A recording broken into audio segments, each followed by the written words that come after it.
ತೀವ್ರ ಚರ್ಚೆಗೆ ಗ್ರಾಸವಾಗಿದ್ದ ಹಿಂದೂ ಧಾರ್ಮಿಕ ಸಂಸ್ಥೆಗಳು ಮತ್ತು ಧರ್ಮಾದಾಯ ದತ್ತಿ ತಿದ್ದುಪಡಿ ವಿಧೇಯಕ ಪರಿಷತ್ತಿನಲ್ಲಿ ತಿರಸ್ಕೃತವಾಗಿದೆ.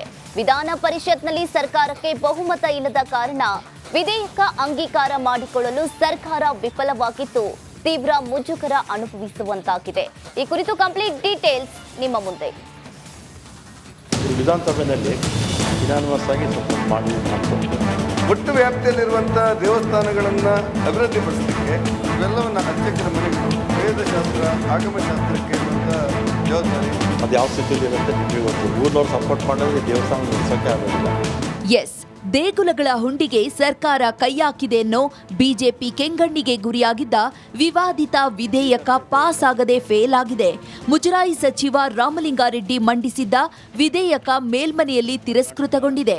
ವಿಧಾನಸಭೆಯಲ್ಲಿ ಅಂಗೀಕಾರಗೊಂಡಿದ್ದ ಕರ್ನಾಟಕ ಹಿಂದೂ ಧಾರ್ಮಿಕ ಸಂಸ್ಥೆಗಳ ಮತ್ತು ಧರ್ಮಾದಾಯ ದತ್ತಿಗಳ ತಿದ್ದುಪಡಿ ವಿಧೇಯಕ 2024 ಪರಿಷತ್ತಿನಲ್ಲಿ ತಿರಸ್ಕಾರಗೊಂಡಿದೆ.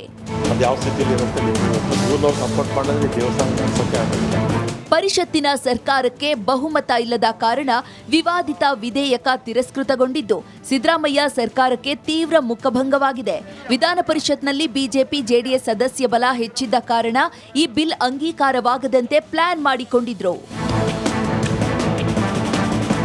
ಮುಜರಾಯಿ ಸಚಿವ ರಾಮಲಿಂಗಾರೆಡ್ಡಿ ಬಿಲ್ ಮಂಡಿಸಿದ ಬಳಿಕ ವಿಪಕ್ಷ ನಾಯಕ ಕೋಟ ಶ್ರೀನಿವಾಸ್ ಪೂಜಾರಿ ದೇವಾಲಯಗಳ ಒಟ್ಟು ಆದಾಯಕ್ಕೆ ಬದಲು ಖರ್ಚು ವೆಚ್ಚ ಕಳೆದು ಉಳಿದ ನಿವ್ವಳ ಆದಾಯದ ಮೇಲೆ 10% ಹಣ ಸಂಗ್ರಹಿಸುವಂತೆ ಒತ್ತಾಯಿಸಿದ್ರು. ಆದರೆ ಸಿ ಮತ್ತು ಡಿ ದರ್ಜೆ ದೇವಾಲಯಗಳ ಅಭಿವೃದ್ಧಿಗಾಗಿ ಮತ್ತು ಅರ್ಚಕರ ಕುಟುಂಬಗಳ ಶ್ರೇಯೋಭಿವೃದ್ಧಿಗೆ ಈ ಹಣವನ್ನ ಬಳಸಲಿದ್ದು ವಿಧೇಯಕ ಅಂಗೀಕಾರಕ್ಕೆ ಸಹಕರಿಸುವಂತೆ ಸಚಿವ ರಾಮಲಿಂಗಾರೆಡ್ಡಿ ವಿಪಕ್ಷಗಳ ಮನವೊಲಿಕೆಗೆ ಯತ್ನಿಸಿದ್ರು.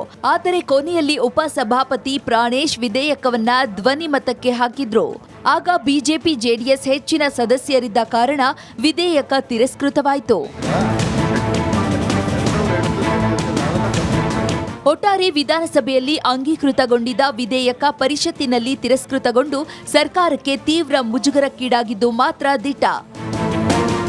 Political bureau, Republic Kannada, Bengaluru.